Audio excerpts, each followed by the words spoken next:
Hello everyone दोस्तों CA foundation sale of goods exec question हम cover करने वाले हैं जो मॉक टेस्ट नंबर 2 सितंबर 2025 में पूछा गया है कि क्या केस स्टडी था, कौन से कंसेप्ट पे आया था, जरा देखते हैं। क्वेश्चन पहले पढ़ रहा हूं, समझने की कोशिश करना। केस स्टडी बहुत आसान होते हैं अगर आपको कंसेप्ट क्लिक हो गया तो। देखिए क्या कहा हुआ है। Anant need an air conditioner for his room. For this purpose he approach Front Line Electronics. Anant को एसी चाहिए तो एक दुकान पे जाता है, अप्रोच करता है, फिर मुझे एसी खरीदना है।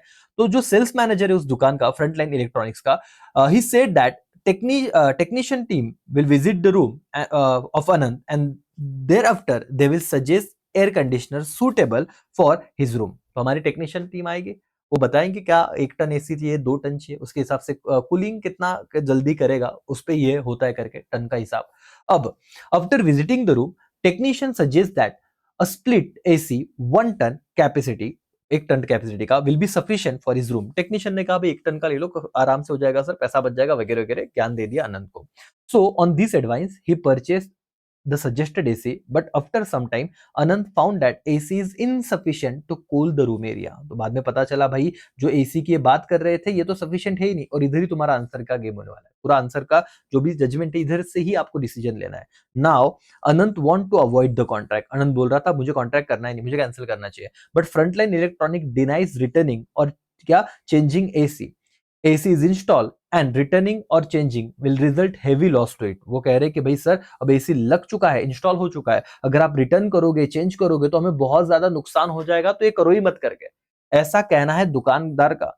Referring to provision of sale of goods act 1930, whether Anant can avoid the contract after installation. एक बार इंस्टॉलेशन हो गया तो अनंत क्या कॉन्ट्रैक्ट को अवॉइड कर सकता है, बताओ। और अब बच्चा ना थोड़ा इमोशनल हो जाएगा, वो बोलेगा अरे दुकानदार ने तो इंस्टॉल कर दिया, उससे हेवी लॉस होगा, है ना। तो बोला है कि आफ्टर इंस्टॉलेशन शब्द भी दिया है, क्या सेल ऑफ गुड्स एक्ट के हिसाब से वो ऐसे हो पाएगा? भाई साहब अब ये जो प्रोविजन है ये आप सबको पता ही होगी। वैसे ये यहाँ पे एक चीज तो आपको समझ में आना चाहिए था कि जो भी बायर है वो डिपेंड था किसके एक्सपर्टीज पे, सेलर के, है ना। और सेलर अपना एक्सपर्ट ओपिनियन में अगर दे रहा है और वो उस हिसाब से सूट नहीं हो रहा है तो सेलर की जिम्मेदारी है कि वो रिटर्न करके दे, नहीं तो बायर का अधिकारी कि वो क्या हो करे, कॉन्ट्रैक्ट को कैंसिल कर दे। चलो अब देखते हैं सेक्शन का ज्यादा टेंशन मत लीजिए, आप सीधा ये लिख सकते हो as per the provision of sale of goods act 1930 there is implied condition. कौन सा कंसेप्ट है बेटा? इम्प्लाइड कंडीशन का। On the part of seller that the goods supplied shall be reasonably fit for the purpose for which the buyer want them. कि भाई जिस purpose के लिए बायर को वो खरीदना था वो रीजनेबली फिट होना चाहिए उस काम के लिए, provided the following condition fulfil. लेकिन एक कब, अगर ये कंडीशन फुलफिल होती है। और तुम्हें पता है पहला, buyer should have make known to seller the particular purpose for which goods are required. तो बायर ने बताना चाहिए, should have made known to seller कि भाई मुझे क्यों वो गुड्स खरीदना है, पहला। दूसरा, buyer should rely on the skill and judgement of seller. हमारे केस में क्या हो रहा था, ये वाला पॉइंट आ रहा था कि बायर ने रिलाई किया है किसके जजमेंट पे, सेलर के जजमेंट पे।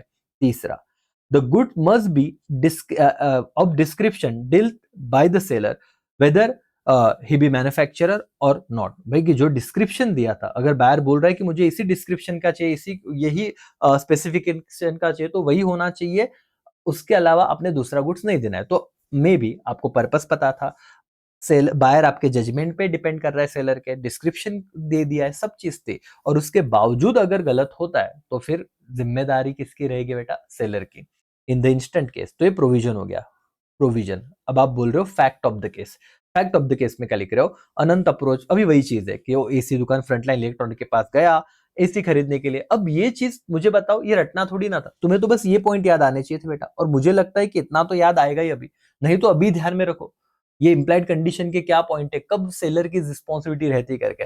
उसके बाद the technician of frontline electronic visit the room of Anand where AC is to be installed, and the suggestion of frontline electronic to split AC of 1 ton capacity is installed on the suggestion। तो ये तो वही था जो हमने ऊपर लिखा था, केस को ही लिखना है फैक्ट ऑफ द केस में। But AC insufficient to cool the room area। Now Anand want to avoid the contract, but frontline electronic deny returning or changing the AC install, and returning or changing will result heavy loss to it। तो sir और madam ये थोड़ी रट्टा मारना था, यहां से लेके यहां तक फैक्ट ऑफ द केस में हमने सब वही लिखा जो ऊपर क्वेश्चन में था। Okay, on the basis of above provision, ये हमारा आंसर है जहां पे आप बोल सकते हो conclusion.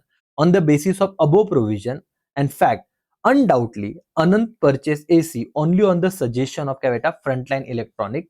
AC is not fit and suitable for the room of Anand, hence he avoid the contract. He can avoid the contract. दोस्तों इतना लिखते आपका आंसर खत्म हो जाता।